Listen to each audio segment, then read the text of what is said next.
ઓમ શ્રી ગણેશાય નમઃ. જય શ્રી કૃષ્ણ મિત્રો. સૌથી મોટો ધર્મ શું છે? આ વિડીયો ખૂબ જ સરસ મજાનો છે મિત્રો. પૂરા ધ્યાનથી મનથી સાંભળજો અને સાંભળ્યા પછી સમજજો.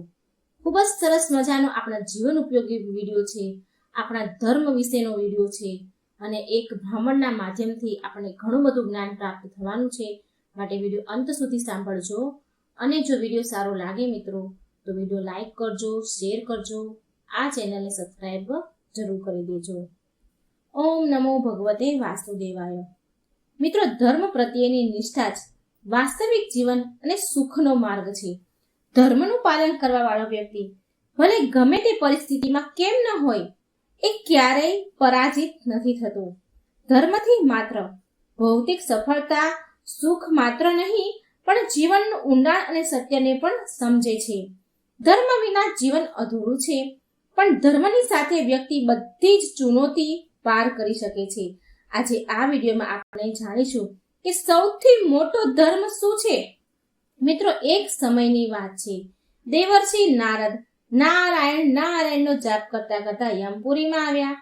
નારદજીને આવતા જોઈને યમરાજા બહુ પ્રસન્ન થયા અને નારદજીને કહે છે, પધારો દેવર્ષિ, યમપુરીમાં તમારું સ્વાગત છે.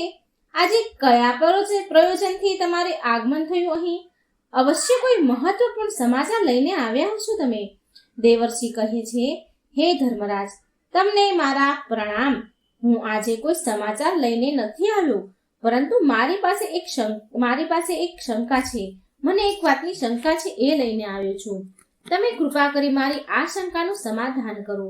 યમરાજા બોલ્યા, હે દેવર્ષિ નારદ, તમારા મનમાં જે પણ શંકા છે તે નિસંકોચ થઈને પૂછો તમે. હું જરૂર તમારી શંકાનું સમાધાન કરવાનો પ્રયાસ કરીશ. દેવર્ષિ નારદ કહે છે, હે ધર્મરાજ, આજે હું તમારી પાસે એ જાણવા માટે આવ્યો છું કે માતા પિતાની સેવા કરવા વાળા મનુષ્યને કયું પુણ્ય મળે છે અને જે લોકો એમના માતા પિતાનો અનાદર કરે છે એની સાથે શું દુર્વ્યવહાર થાય છે. એની સાથે જે દુર્વ્યવહાર કરે છે, માતા પિતા સાથે એનો અનાદર કરે છે, તો એને કયો દંડ મળે છે? યમરાજા કહે છે, હે દેવર્ષિ, આજે તમે અત્યંત મહત્વપૂર્ણ પ્રશ્ન કર્યો છે. આમાં સમસ્ત માનવ જાતિનું કલ્યાણ છુપાયેલું છે. હું તમને માતા પિતાની સેવાનું મહત્વ સંભળાવું છું, માટે તમે તેને ધ્યાનથી સાંભળજો. ત્યાર પછી હું તમને પ્રાચીન કથા સંભળાવીશ, જેને સાંભળીને તમારી બધી જ શંકાઓ દૂર થઈ જશે. હે દેવર્ષિ, પિતા ધર્મ છે, પિતા સ્વર્ગ છે અને પિતા જ સર્વ ઉત્કૃષ્ટ તપસ્યા છે. પિતાના પ્રસન્ન થવાથી સંપૂર્ણ દેવતા પ્રસન્ન થાય છે. જે પુત્રની સેવાથી માતા પિતા સંતુષ્ટ રહે છે, એ પુત્રને રોજ ગંગા સ્નાનનું પુણ્ય ફળ મળે છે. હે દેવર્ષિ, માતા સર્વ તીર્થ સમાન છે, પિતા સંપૂર્ણ દેવતાઓનું સ્વરૂપ છે. માટે મનુષ્યને સદાય માતા પિતાનું પૂજન કરવું જોઈએ. જે પુત્ર માતા પિતાની સેવા કરે છે એના જે પુત્ર માતા પિતાની સેવા કરે છે એના દ્વારા પૃથ્વીની પરિક્રમા પૂરી થઈ જાય છે. માનો કે એ આખી પૃથ્વીની પરિક્રમા એને કરી લીધી. માતા પિતાને પ્રણામ કરતા સમયે જે મનુષ્યના હાથ, ગોઠણ અને મસ્તક પૃથ્વીને સ્પર્શ કરે છે એ અક્ષય સ્વર્ગને પ્રાપ્ત કરે છે. જ્યાં સુધી માતા પિતાના ચરણોની ધૂળ પુત્રના મસ્તક અને શરીરમાં લાગતી રહે છે, ત્યાં સુધી એ શુદ્ધ રહે છે. તેના સમસ્ત પાપ નષ્ટ થઈ જાય છે. આપણા માતા પિતાની સેવાથી સંતાનના કરોડો જન્મના પાપ નષ્ટ થઈ જાય છે. પરંતુ જે નીચ પુરુષ માતા પિતાની આજ્ઞાનું ઉલ્લંઘન કરે છે, એના પર અત્યાચાર કરે છે, એ પ્રલયના અંત સુધી નરકમાં નિવાસ કરે છે. જે પાપી પુત્ર એમના વૃદ્ધ, રોગી, આંધળા અને બહેરા માતા પિતાને ત્યાગી ચાલ્યો જાય છે, એનો ત્યાગ કરી દે છે, એને નરકમાં પાડવામાં આવે છે.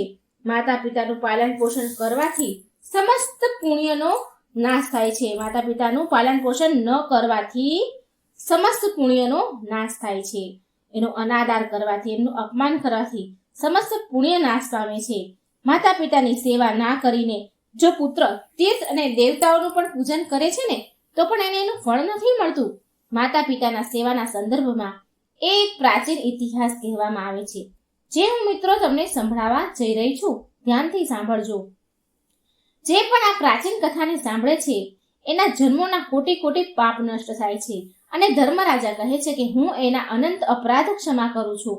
માટે મિત્રો ધ્યાનથી કૃપા કરીને આ પૂરી કથા સાંભળજો. દેવર્ષિ નારદ કહે છે, હે ધર્મરાજ, હું આ કથાને પૂરી જરૂર સાંભળીશ. કૃપા કરી તમે મને કથા કહો. હવે યમરાજા નારદજીને એ મહાન કથા સંભળાવી રહ્યા છે કે હે દેવર્ષિ નારદ, પૂર્વકાળની વાત છે. મધ્ય દેશમાં એક અત્યંત શોભાયમાન નગરી હતી. નગરીમાં પુરુષોત્તમ દાસ નામનો એક પ્રસિદ્ધ બ્રાહ્મણ રહેતા હતા. તે એના માતા પિતાનો અનાદર કરીને એકલા છોડીને તેમને તીર્થ સ્નાન કરવા નીકળી જાય છે. તે બ્રાહ્મણમાં ચમત્કારી જ્ઞાન અને અદ્ભુત શક્તિ હતી. જ્યારે પણ એ તીર્થોમાં સ્નાન કરીને બહાર નીકળે ત્યારે તેના વસ્ત્ર આકાશમાં જ સુકાતા હતા અને અદ્ભુત શક્તિ પર એના મનમાં મોટો અહંકાર આવી ગયો હતો. જ્યારે પણ કોઈ પણ તીર્થમાં સ્નાન કરે તો એના આકાશમાં એના કપડા સ્થિર રહે, કોઈ પણ ટેકા દોરી વગર કપડા એના સ્થિર રહીને આકાશમાં સુકાય. આ વાતનો એને ઘમંડ થયો. એ સમજતો હતો કે મારા સમાન પુણ્યશાળી અને મહાન યશસ્વી બીજું કોઈ નથી. પછી એક દિવસ એવું બન્યું કે એ સ્નાન કરીને ઉપરની તરફ જઈને ચાલી રહ્યો હતો. સ્નાન કરીને બહાર નીકળ્યા અને ઉપરની તરફ જોઈને ચાલી રહ્યા હતા એ પુરુષોત્તમદાસ બ્રાહ્મણ. તેના વસ્ત્ર આકાશમાં સુકાઈ રહ્યા હતા. એટલામાં એક બગલાએ તેના મોઢા ઉપર ચરક પાડી. બગલો એના મોઢા ઉપર ચરકી ગયો. આ વાતથી એ પુરુષોત્તમદાસ બ્રાહ્મણને ખૂબ ક્રોધ આવ્યો અને પુરુષોત્તમદાસે એ બગલાને ભસ્મ થવાનો શ્રાપ આપ્યો. શ્રાપના પ્રભાવથી એ બગલો નીચે જમીન પર પડ્યો, ભસ્મ થઈ બળીને મરી ગયો. તે બગલાની મૃત્યુ થતાં જ પુરુષોત્તમદાસની અંદર અહંકારે પ્રવેશ કર્યો. એ બ્રાહ્મણને એની શક્તિ પર બહુ ઘમંડ થયો અને પછી એ જ પાપના કારણે બ્રાહ્મણના વસ્ત્ર જે આકાશમાં ઉડી રહ્યા હતા એ જમીન પર પડી ગયા અને હવે એના વસ્ત્ર આકાશમાં સ્થિર રહેતા ન હતા. એની શક્તિને એ ખોઈ બેસ્યો અને પુરુષોત્તમદાસને આ વાતનું ઘણું દુઃખ થયું અને એ શોક કરવા લાગ્યો. ત્યારે અચાનક આકાશમાં આકાશવાણી થઈ કે હે બ્રાહ્મણ દેવ, તું પરમ ધર્માત્મા મુખ ચંડાલ પાસે જા અને ત્યાં જવાથી તને તારા ધર્મનું જ્ઞાન થશે. એ ચાંડાલના વચન તારા માટે કલ્યાણકારી હશે. આકાશવાણી સાંભળી આ બ્રાહ્મણ ધર્માત્મા ચાંડાલના ઘર તરફ જવા નીકળી ગયા. જ્યારે એ ધર્માત્મા મુખ ચાંડાલના ઘરે પહોંચ્યા તો તેણે જોયું કે ચાંડાલ બધા જ પ્રકારથી એની માતા પિતાની સેવામાં વ્યસ્ત છે, લાગેલો છે. ઠંડીના દિવસો હતા એ સમયે તો એ ચાંડાલ તેના માતા પિતાના સ્નાન માટે ગરમ પાણી આપે, તેના શરીર પર તેલ લગાડે, માલિશ કરે. ગરમીના મોસમમાં તેના માતા પિતાને હવા નાખતો, પવન નાખતો. આ પ્રકારથી એ રોજ માતા પિતાની સેવા કરીને જ ભોજન કરે. આ પુણ્ય કર્મના કારણે એ ચાંડાલ ધર્માત્માનું ઘર આકાશમાં તરતું હતું. એ ઘરને કોઈ થાંભલાનો આધાર નહોતો, કોઈ ટેકો નહોતો. આકાશમાં હવામાં માનો એ ઉડતું હતું, માનો કે એ ઘર આકાશમાં ઉડી રહ્યું છે. સાક્ષાત ભગવાન વિષ્ણુ બ્રાહ્મણનો વેશ ધારણ કરીને એ ચાંડાલના ઘરમાં વિચરણ કરી રહ્યા હતા, જેનાથી એ ચાંડાલના ઘરની શોભા વધી રહી હતી. આ બધું વિચિત્ર પ્રકારનું દ્રશ્ય જોઈને એ પુરુષોત્તમદાસ બ્રાહ્મણને બહુ વિસ્મય થયો. એમણે એ ચાંડાલને કહ્યું કે હે ધર્માત્મા, ચાંડાલ તમે અહીં મારી પાસે આવો. મારે તમને ધર્મની વાતો પૂછવી છે, જેનો તમે મને સાચો ઉત્તર આપો. એ ચાંડાલ ધર્માત્મા બોલે છે, હે બ્રાહ્મણ દેવ, આ સમયે હું મારા માતા પિતાની સેવા કરી રહ્યો છું. તેમને છોડીને હું તમારી પાસે ન આવી શકું. મારા માટે મારા માતા પિતાથી વધારે બીજું કોઈ નથી. મારા માતા પિતા જ મારા ભગવાન છે. જો હું એની સેવા છોડીને ચાલ્યો જાઉં તો મને મહાપાપ લાગશે. માટે હું મારા માતા પિતાની સેવા કર્યા બાદ જ હું તમને મળી શકું છું. માટે કૃપા કરી તમે થોડી વાર દ્વાર પર ઊભા રહો. ત્યારે હું તમારો અતિથિ સત્કાર જરૂર કરીશ. એ ચાંડાલના આટલું જ કહેતા પુરુષોત્તમ બ્રાહ્મણ લાલ પીળો થવા લાગ્યો અને કહે છે કે હે ચાંડાલ, મારા જેવા બ્રાહ્મણની સેવા છોડીને બીજું શું મોટું હોઈ શકે? પછી એ ચાંડાલ બોલ્યા કે હે બ્રાહ્મણ દેવતા, તમે ક્રોધ કેમ કરી રહ્યા છો? હું કઈ એ બગલો નથી કે જેને તમે શ્રાપ આપીને ભસ્મ કરી દેશો. બગલા ઉપર તમારા શ્રાપનો પ્રભાવ થઈ શકે, પણ મારા ઉપર નહીં. હવે તો તમારા વસ્ત્ર ના તો આકાશમાં સુકાય છે કે ના સ્થિર રહે છે અને મને ખબર છે કે તમે આકાશવાણી સાંભળીને મારી પાસે આવ્યા છો, માટે હું ફરી કહું છું કે તમે થોડી વાર ઊભા રહો. હું તમારા પ્રશ્નનો ઉત્તર જરૂર આપીશ, નહીં તો તમે એ પતિવ્રતા સ્ત્રી પાસે જાઓ અને તે પતિવ્રતા સ્ત્રીના દર્શન કરવાથી તમારું કાર્ય સિદ્ધ થઈ જશે. યમરાજા કહે છે, દેવર્ષિ નારદ, ત્યાર પછી ભગવાન વિષ્ણુ બ્રાહ્મણનું જે રૂપ ધારણ કરીને ચાંડાલના ઘરમાં જે બેઠા હતા તેમણે બહાર આવી પુરુષોત્તમ બ્રાહ્મણને કહ્યું કે હે બ્રાહ્મણ, ચાલો હું તમને એ પતિવ્રતા દેવીના ઘરે લઈને જાઉં. પછી હું એ પુરુષોત્તમ બ્રાહ્મણને થોડી વાર સુધી વિચાર કર્યો અને હે બ્રાહ્મણ સાથે ચાલી નીકળ્યા. એ પુરુષોત્તમ દાસ બ્રાહ્મણ એ બ્રાહ્મણ વેશધારી ભગવાન હતા, એની સાથે ચાલી નીકળ્યા, જે સાક્ષાત ભગવાન વિષ્ણુ હતા. પતિવ્રતા સ્ત્રીના ઘરની તરફ જતા સમયે રસ્તામાં પુરુષોત્તમ બ્રાહ્મણે એ બ્રાહ્મણ રૂપી ભગવાનને પૂછ્યું કે હે બ્રાહ્મણ દેવ, તમે બ્રાહ્મણ હોવા છતાં પણ આ ચાંડાલના ઘરમાં શું કામ નિવાસ કરી રહ્યા છો? બ્રાહ્મણ રૂપી ભગવાન બોલ્યા, હે બ્રાહ્મણ, આ સમયે તમારું હૃદય શુદ્ધ નથી, તમારી અંદર ક્રોધ અને દ્વેષ છે. માટે પહેલા તમે એ પતિવ્રતા સ્ત્રીના દર્શન કરી લો, ત્યાર પછી તમે સારી રીતે જાણી શકશો કે હું કોણ છું. પુરુષોત્તમ બ્રાહ્મણે પૂછ્યું કે હે મહાત્મા, એ પતિવ્રતા સ્ત્રી કોણ છે? એનું શાસ્ત્ર જ્ઞાન કેટલું મોટું છે અને કયા કારણથી હું એની પાસે જઈ રહ્યો છું? કૃપા કરી તમે મને કહો. બ્રાહ્મણ રૂપી ભગવાન બોલ્યા, પુરુષોત્તમ નદીઓમાં ગંગાજી શ્રેષ્ઠ છે અને સ્ત્રીઓમાં પતિવ્રતા સ્ત્રી શ્રેષ્ઠ છે. જે પતિવ્રતા નારી રોજ તેના પતિ અને પરિવારમાં સેવારત રહે છે, તેના પરિવારનું માન વધારે છે. એ એના પિતાનું કુળ અને પતિના કુળ, આમ બંને પેઢીઓનો ઉદ્ધાર કરે છે.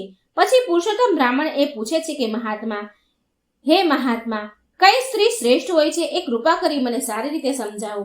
બ્રાહ્મણ રૂપી ભગવાન કહે છે કે હે બ્રાહ્મણ દેવ, જે સ્ત્રી પતિ, સંતાન અને એ ઘરના વડીલોને પ્રેમ કરે છે, જે ઘર કાર્યમાં નિપુણ છે અને ભોજન બનાવતા સમયે માતા સમાન આચરણ કરે છે અને જે વિપત્તિમાં એના પતિને ઉચિત સલાહ આપીને એક મંત્રીનું કામ કરે છે, એ સ્ત્રી શ્રેષ્ઠ માનવામાં આવે છે. જે સ્ત્રી તેના પતિ સિવાય ભાઈ, પિતા અને પુત્ર સમાન માને છે, એ સાચી પતિવ્રતા હોય છે. હે બ્રાહ્મણ, તમે હવે એ પતિવ્રતા પાસે જાઓ અને તમારો મનોરથ કહો. એ પતિવ્રતા સ્ત્રીનું નામ છે સુભાષી. એના હૃદયમાં દયા અને કરુણા છે. એ બહુ યશસ્વીની છે. એની પાસે તમે જે કંઈ તમારા હિતનું પૂછવું હોય તે પૂછજો. આટલું કહીને બ્રાહ્મણ રૂપી ભગવાન વિષ્ણુ ત્યાંથી અંતર્ધ્યાન થઈ ગયા અને અંતર્ધ્યાન થયેલા જોઈને તે પુરુષોત્તમ દાસ બ્રાહ્મણને આશ્ચર્ય થયું. પછી એ પુરુષોત્તમ બ્રાહ્મણ એ પતિવ્રતા સ્ત્રીના ઘરે જઈને તેના વિશે પૂછ્યું. દ્વાર પર આવેલી એ બ્રાહ્મણ અતિથિને જોઈને એ દ્વાર પર ઉભેલા બ્રાહ્મણ સામે આવી. પતિવ્રતા સ્ત્રી હતી સુભાષી, એ આવી. જ્યારે પુરુષોત્તમ બ્રાહ્મણ પતિવ્રતા સ્ત્રીને જોવે છે તો તેમણે પ્રસન્ન થઈને કહ્યું કે હે દેવી, તમે જે પ્રકારથી જીવનમાં અનુભવ કર્યા છે અને જે તમે શીખ્યું છે એ અનુસાર વિચારીને તમે મને ધર્મની વાત કરો, ધર્મનું મને જ્ઞાન આપો. પછી એ પતિવ્રતા સ્ત્રી બોલી, સુભાષી બોલી, હે બ્રાહ્મણ દેવતા, આ સમયે હું મારા પતિના ભોજન અને ઘરના વડીલોની સેવામાં વ્યસ્ત છું. અત્યારે મારી પાસે સમય નથી, માટે તમારું કામ હું પછી કરીશ. આ સમયે તમે મારું આતિથ્ય સ્વીકાર કરો. આ સાંભળી પુરુષોત્તમ બ્રાહ્મણ બહુ ક્રોધે ભરાયા અને કહે છે કે હે કલ્યાણી, આ સમયે હું ભૂખ અને તરસથી તડપી રહ્યો છું અને હું બહુ થાકેલું છું, માટે તમે અત્યારે જ મારું કામ કરો, નહીં તો હું તમને શ્રાપ આપીશ. ત્યારે એ પતિવ્રતા સ્ત્રી સુભાષી બોલી કે હે બ્રાહ્મણ દેવ, હું કંઈ એ બગલ્યો નથી જેને શ્રાપ આપીને તમે ભસ્મ કરી દેશો. અત્યારે મારી પાસે સમય નથી, માટે તમે અત્યારે ધર્મ તુલાધર પાસે જાઓ અને એની પાસેથી તમે તમારા હિત અને ધર્મની વાત પૂછો.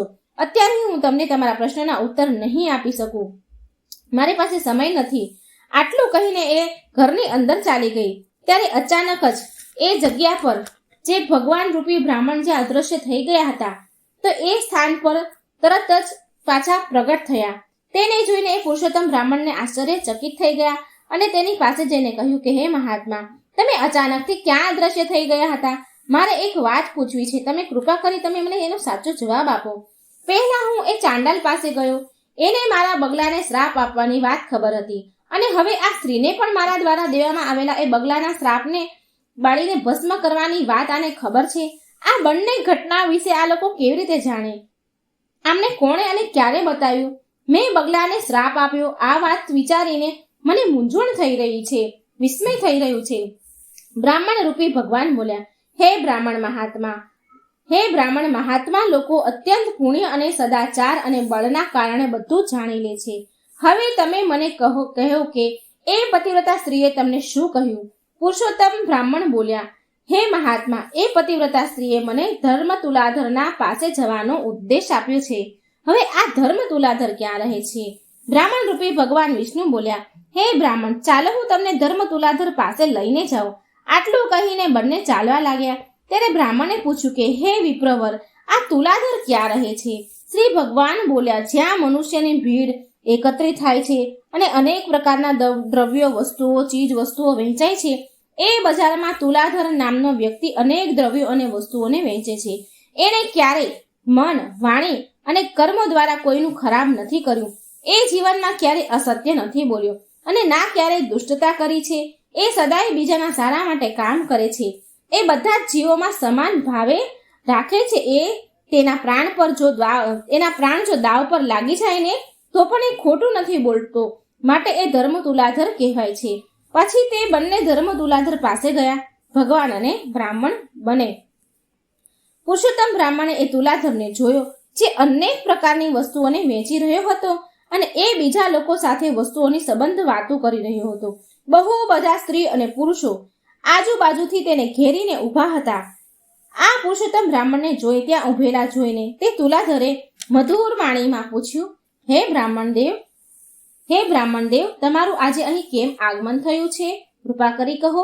પુરુષોત્તમ બ્રાહ્મણ બોલ્યા, હે તુલાધર, મારે તમારી પાસેથી ધર્મનો ઉપદેશ સાંભળવો છે, માટે ધર્મનો ઉપદેશ સાંભળવા હું આવ્યો છું. તમારી પાસે હું આવ્યો છું. હે તુલાધર બોલે છે કે હે વિપ્રવર, જ્યાં સુધી મારી પાસે આ લોકો ગ્રાહકો રહેશે, ત્યાં સુધી હું તમારી પાસે નહીં આવી શકું. જ્યાં સુધી હું આમાંથી પરવારી ન જાઉં, ત્યાં સુધી હું તમારી પાસે તમારા પ્રશ્નનો ઉત્તર નહીં આપી શકું.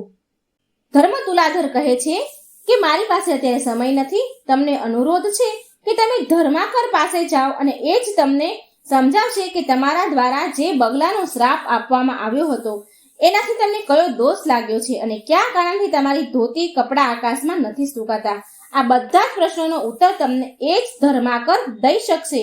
તમે એની પાસે જાઓ, એના ઉપદેશથી તમારી કામના સફળ થશે. આટલું કહીને એ તુલાધર વસ્તુઓ વહેંચવામાં પાછો લાગી ગયો. પછી એ પુરુષોત્તમ બ્રાહ્મણે બ્રાહ્મણ રૂપધારી ભગવાન વિષ્ણુને પૂછ્યું કે હે વિપ્રવર, આ તુલાધરને પણ મારા વિશે બધી જ ખબર છે. હવે એણે મને ધર્મકર પાસે જવાનો ઉદ્દેશ આપ્યો છે, માટે હવે હું એ ધર્માકર પાસે જઉં. પણ મને એ ધર્માકરનું ઘર ખબર નથી કે ક્યાં છે. બ્રાહ્મણ રૂપધારી ભગવાન વિષ્ણુએ કહ્યું કે હે બ્રાહ્મણ, ચાલો હું તમને એ ધર્માકરના ઘર તરફ લઈને જાઉં. પછી એ બંને ધર્માકરના ઘર તરફ જવા લાગ્યા.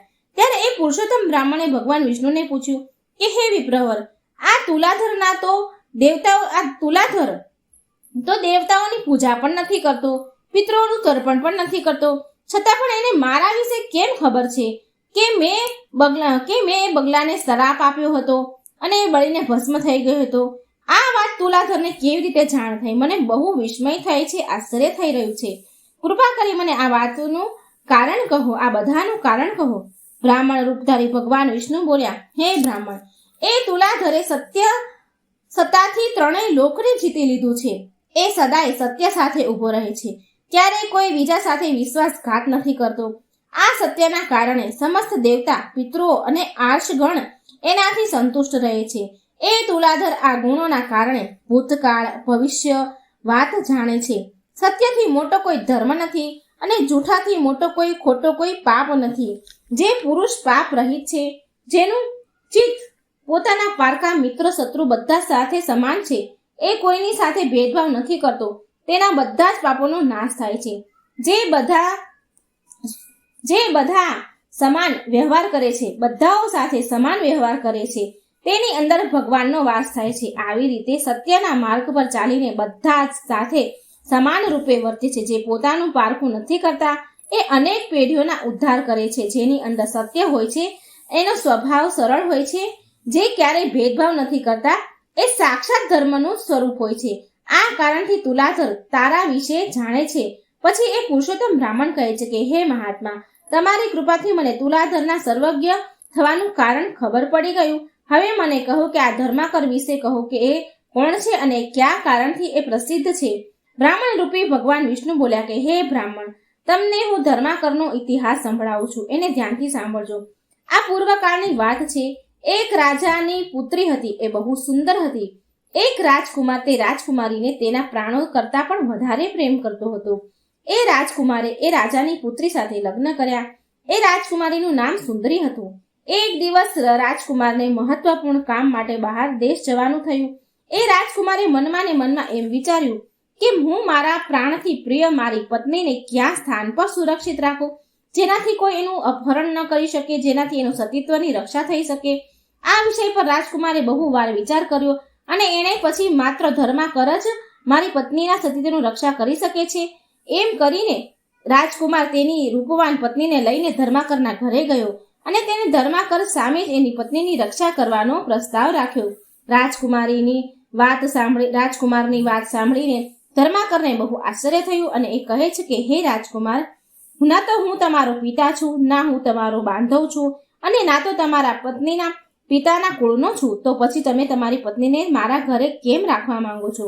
તમારી પત્નીને મારી ઘરે રાખીને તમે કેવી રીતે નિશ્ચિત થઈ શકો છો? પછી રાજકુમાર કહે છે કે હે મહાત્મા, હું જાણું છું કે તમારે સમાન ધર્માત્મા જીતેન્દ્રિય પુરુષ આ સંસારમાં બીજો કોઈ નથી. પછી એ પુરુષોત્તમ બ્રાહ્મણ રૂપી ભગવાન વિષ્ણુને કહે છે કે મને મારા બધા જ પ્રશ્નના ઉત્તર મળી ગયા છે, બધા જ જવાબ મળી ગયા છે. તમારી સાથે વાત કરતા કરતા મારા બધા જ સંદેહ દૂર થઈ ગયા છે. તમે અવશ્ય કોઈ દિવ્ય પુરુષ છો. મારે હવે ધર્માકર પાસે જવાની જરૂર નથી. તમારો બહુ બહુ ધન્યવાદ હે મહાત્મા. આમ કરીને પુરુષોત્તમ દાસને એના અહંકાર ઉતરી ગયો, એનું અભિમાન એને ઉતરી ગયું અને એ સતમાર્ગ પર ચાલવા લાગ્યા.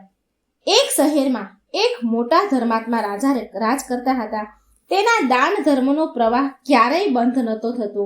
બધી જ જગ્યાએ રાજા વધી ચડીને રાજા દાન આપતા હતા. એક દિવસ તેને ત્યાં એક સાધુ આવ્યા. તેણે રાજાને કહ્યું કે હે રાજન, મેં સાંભળ્યું છે કે તમે બહુ મોટા દાન ધર્મ કરો છો. તમારે ત્યાંથી કોઈ પણ ખાલી હાથે નથી જતું. શું હું જે માંગુ એ તમે મને આપશો? રાજા બોલ્યા, કહો સાધુ મહારાજ, તમને શું જોઈએ છે? તો એ સાધુ બોલ્યા કે તમે કાં તો 12 વર્ષ માટે તમારું રાજપાટ મને આપી દો અથવા તો તમારો ધર્મ મને આપી દો. આ બેમાંથી એક વસ્તુ મને આપો. સાધુની વાત સાંભળી પહેલા તો રાજા ચિંતામાં પડી ગયા. પછી તેણે સમજી વિચારીને કહ્યું કે મહારાજ, મેં રાજપાટ બધું જ તમને આપ્યું. સાંભળો, તમે આ રાજપાટને આટલું સંભાળો, તમારે આ રાજપાટને. આટલું કહીને તે દાનવીર રાજા કઈ કહ્યા વગર જ બધું છોડીને બિલકુલ એકલા ચાલ્યા નીકળ્યા. ચાલતા ચાલતા માર્ગમાં એક બગીચો આવ્યો. ત્યાં એક કૂવો અને એક પરબ હતી પાણીની અને એ બહુ રમણીય સ્થાન હતું. રાજા ત્યાં જ વિશ્રામ કરવાના વિચારથી રોકાઈ ગયા. આજુબાજુમાં જોયું તો તેને એક ઘોડો દેખાયો અને એની પાસે એક સુંદર સ્ત્રી બેસીને રડી રહી હતી. રાજાને દયા આવી તો તેણે એ સ્ત્રીને રડવાનું કારણ પૂછ્યું. તો સ્ત્રી બોલી, મહારાજ, હું એક રાજકુમારી છું. મારા પિતા અને ભાઈને શત્રુઓએ મારી નાખ્યા છે. હું જેમ તેમ કરીને જીવ બચાવીને અહીં આવી છું. હવે તમે જ મારા માટે દેવતા દ્વારા મોકલેલા મારા આશ્રય દાતા છો, માટે મને શરણ આપો. રાજાએ કહ્યું, ઠીક છે, ઘોડા ઉપર બેસી જાઓ અને મારી સાથે સાથે ચાલો. રાજકુમારી બોલી, નહીં નહીં મહારાજ, તમે જ ઘોડા ઉપર બેસો. તમારી સાથે મારું ઘોડા પર બેસવું ઠીક નથી. રાજા ઘોડા ઉપર સવાર થઈ ગયા. ચાલતા ચાલતા બંને બીજા રાજ્યના નગરમાં પહોંચી ગયા. તે રાજકુમારી બોલી કે તમે શહેરમાં જઈને કોઈ સારું મકાન ભાડેથી લઈ લો, ત્યાં સુધી હું અહીં જ બેઠી છું. તો એ દાનવીર રાજા બોલે છે કે મારી પાસે તો એક અડધી મહોર પણ નથી, તો મકાન લેવાની વાત હું કયા મોઢે કરું? તો તે રાજકુમારી સ્ત્રી બોલી કે જો રૂપિયા પૈસાની જરૂરત હોય તો મારી પાસેથી લઈ જાઓ. એટલે એણે 10 મહોર નીકાળીને રાજાને આપી. રાજા પણ મકાન વ્યવસ્થા કરી આવ્યા અને રાજકુમારીને લઈને એ મકાનમાં ગયા અને રાજકુમારીને મકાનમાં છોડીને બહારથી ઘોડા અને એ સ્ત્રી માટે ભોજન સામગ્રી લઈ આવ્યા. રાજકુમારીએ ભોજન તૈયાર કર્યું અને રાજાને ભોજન કરવા માટે કહ્યું. તો રાજાએ કહ્યું, તમે પણ ભોજન કરો. તો રાજકુમારી બોલી, મહારાજ, પહેલા તમે ભોજન કરો. તમે ખાશો પછી હું ખાઈ લઈશ. રાજાએ ભોજન કર્યું. પછી રાજકુમારીએ પણ ભોજન કર્યું. બીજા દિવસે રાજકુમારી બોલી કે રાજા હે રાજન, તમને કામ કરવામાં બહુ કષ્ટ પડી રહ્યો છે, તમે એક નોકર રાખી લો. રાજા બોલ્યા, મારી પાસે તો થોડું પણ ધન નથી, તો હું કેવી રીતે નોકર રાખું? મારી પાસે થોડું પણ ધન નથી. તમે મારી સાથે રાજાઓ જેવી વાત કરી રહ્યા છો?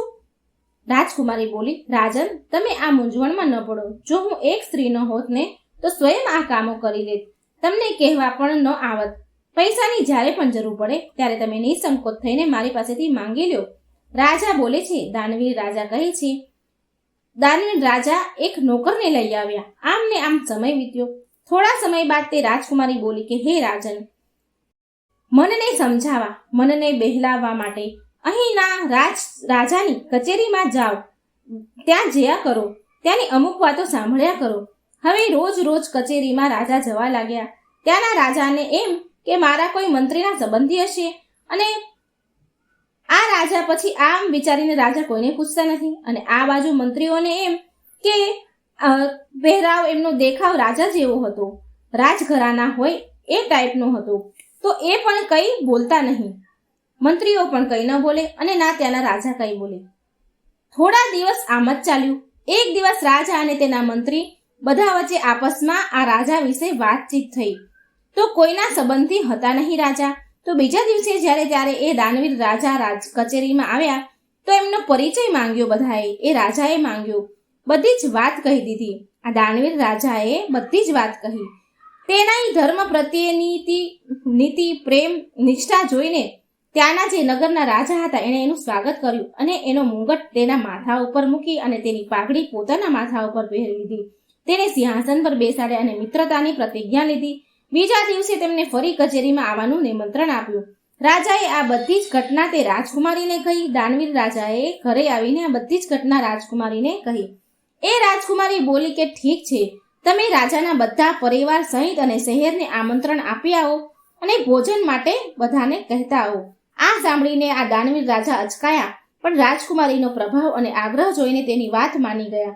અને બીજા દિવસે જ્યારે કચેરીમાં ગયા તો દાનવીર રાજાએ બધા જ મંત્રીઓ પરિષદ સહિત પૂરા નગરને આગલા દિવસે સવારે ભોજન માટે આમંત્રણ આપ્યું, રાજા સહિત બધાને. અને એ નગરના રાજા તો હેરાન થઈને બોલ્યા કે તમે શું ભાંગ પી લીધી છે કે શું? ભોજન અને પૂરા નગર સહિત આટલી બધી વ્યવસ્થા કેવી રીતે કરશો? રાજા બોલ્યા. ત્યાંના નગરના રાજા બોલ્યા, ઠીક છે, જાઓ, તમે જેમ કરવું હોય તેમ તમારી ઈચ્છા. આખી તમે મારા મિત્ર જો છો. સાંજે એ નગરના રાજાએ તેના સૈનિકોને મોકલીને જાણ કરાવવા કહ્યું કે જઈને જુઓ કે કાલ સવારેના ભોજન માટે શું વ્યવસ્થા થઈ રહી છે.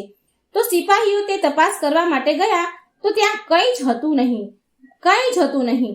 એટલે એ જેવું જોઈને આયા એવું બધું રાજાને કહ્યું. રાજા બોલ્યા કે લાગે છે કે પાક્કું એ રાજાએ ભાંગ પી લીધી હશે અને આમંત્રણ આપી દીધું છે. હવે આ તરફ આ દાનવીર રાજાને ચેન ન પડ્યું. એમણે રાજકુમારીને કહ્યું કે તમે શું કર્યું અને આ જાણે અજાણે બધાને શહેરમાં આમંત્રણ આપી દીધું ખાવા પીવાનું. આ શહેરના રાજા શું કહેશે? મને શું કહેશે? એટલે એ રાજકુમારી બોલે છે કે મહારાજ, જો તમે ચિંતા ન કરો, જો તમને ધૈર્ય ન હોય તો એ બગીચામાં જઈને જોઈ આવો જ્યાં તમે મને મળ્યા હતા, તમે મને લઈને આવ્યા હતા. રાજાએ ઘોડા ઉપર ચડીને જ્યારે ત્યાં જઈને જોયું તો ત્યાં સંપૂર્ણ બધા જ દેવવર્ગ, દેવતાઓ કાર્યમાં તત્પર હતા. અનંત દિવ્ય ઐશ્વર્ય ભર્યું હતું. દાનવીર રાજાના આશ્ચર્યનું કોઈ ઠેકાણું ન હતું. પ્રાતઃકાળ સવારે રાજા સહિત સંપૂર્ણ નગર ભોજન માટે આવ્યા. આ આશ્ચર્ય જોઈને બધા જ લોકો આશ્ચર્યમાં ડૂબી ગયા, સાથે નગરના રાજા પણ. નગરના રાજાએ બધી જ વ્યવસ્થા અને ભોજન માટે બહુ પ્રશંસા કરી. ભોજન બાદ બધો જ દેવવર્ગ ત્યાંથી અંતર્ધ્યાન થઈ ગયો. હવે રાજકુમારી સ્ત્રી બોલી કે રાજન, એ દાનવીર રાજાને કહે છે કે હે રાજન, તમે જે સાધુને તમારું રાજપાટ આપ્યું હતું એ સાધુને કેટલા દિવસો માટે રાજ્ય આપ્યું હતું? જરા કાગળ તો જુઓ. રાજાએ જોયું તો 12 વર્ષનો સમય પૂરો થઈ ગયો હતો. તે રાજકુમારી સ્ત્રી બોલી કે હવે તમે પણ તમારા રાજ્યમાં જાઓ અને તમારું રાજપાટ સંભાળો. રાજા બોલ્યા કે હે દેવી, તમને છોડીને તો હું એક પગલું પણ નહીં જાઉં. તે રાજકુમારી સ્ત્રી બોલી, હે રાજન, તમે મને શું સમજી રહ્યા છો? હું તમારી સ્ત્રી નથી, તમારો ધર્મ છું.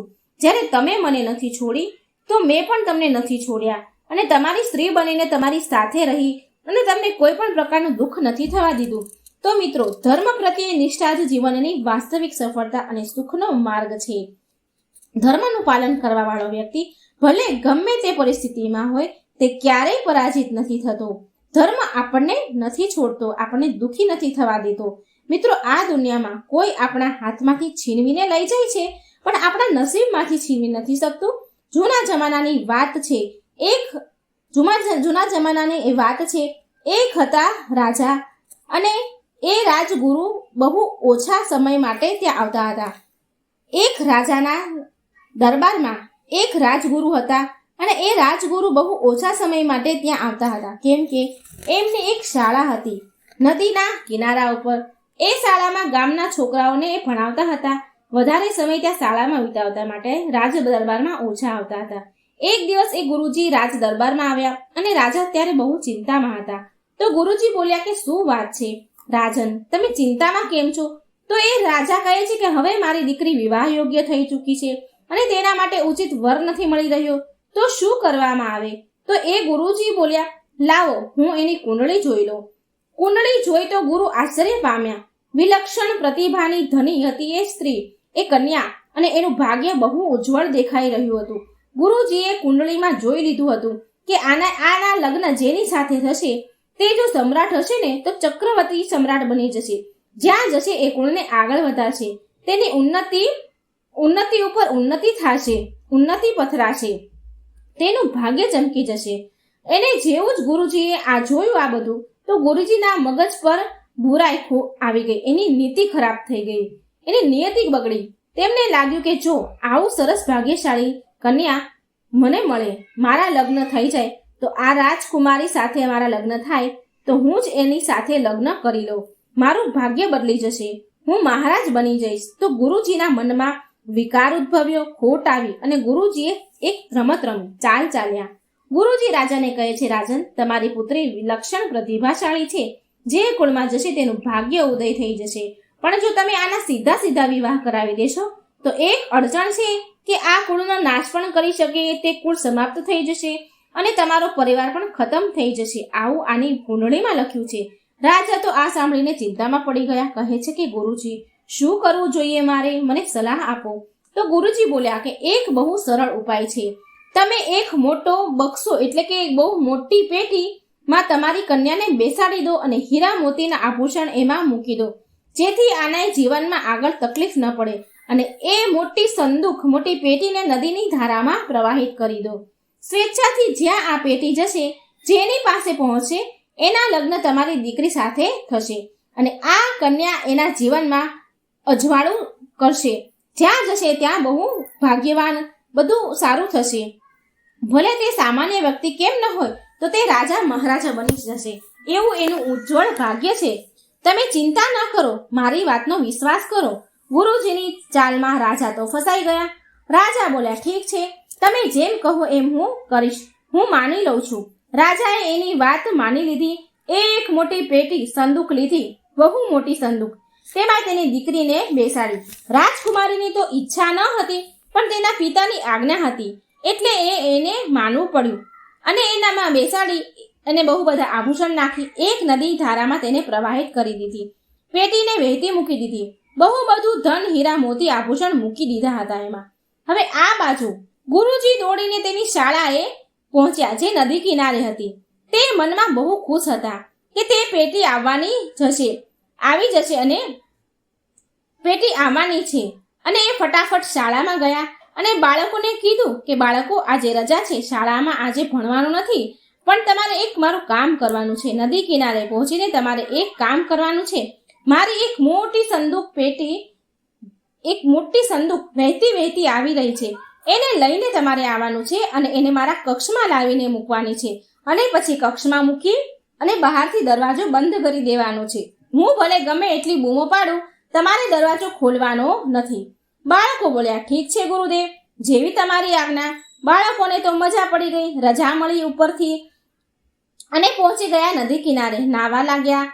વાટ જોઈ રહ્યા હતા કે તે સંદૂક વહીને આવી રહી હશે. પણ કહેવત છે ને કે યોગ અને સંયોગ, તેની આગળ કોઈનું ચાલતું નથી. એ સંદૂક નદીના ધારામાં પ્રવાહિત થતું વહેતું આવી રહ્યું હતું. અને નદીના કિનારે એક બીજા રાજ્યનો રાજકુમાર તેના સિપાહીઓ સાથે વિશ્રામ કરવા માટે ત્યાં નદી કિનારે રોકાયો હતો. એ હાથ મોઢું ધોઈ રહ્યો હતો, કેમ કે જંગલમાં શિકાર કરવા આવ્યો હતો એટલે થાકી ગયો હતો. તો એણે જોયું કે એક મોટી સંદૂક વહેતી વહેતી નદીમાં આવી રહી છે. એણે એના સિપાહીઓને કહ્યું કે જઈને જુઓ કે સંદૂકમાં શું છે.